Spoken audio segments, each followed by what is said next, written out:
শুভ দুপুর বন্ধুরা। আজকের রেসিপি হচ্ছে কচু বাটা।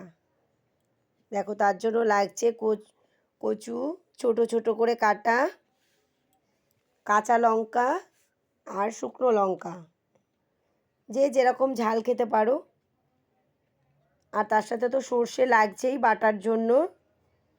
চলো হলে দেখাচ্ছি।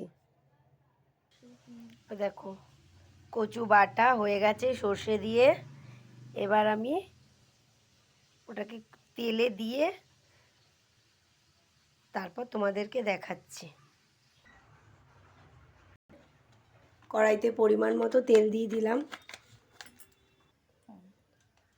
কালো জিরে দিয়ে দিলাম, আর তার সাথে শুকনো লঙ্কা ফোড়ন দিয়ে দিলাম, তার সাথে 2-4 কোয়া রসুন।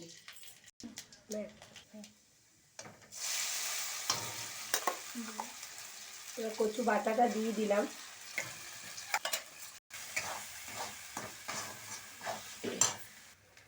পরিমাণ মতো নুন, হালকা হলুদ,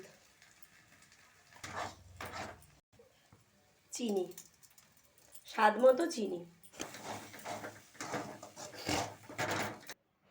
এ দেখো, রেডি, কচু বাটা আমার হয়ে গেছে। দেখো, গরম ভাতের সাথে একবার করে এরকম খেয়ে দেখো। যদি ভালো লাগে একটু শেয়ার করে দিও, একটু সাবস্ক্রাইব করো।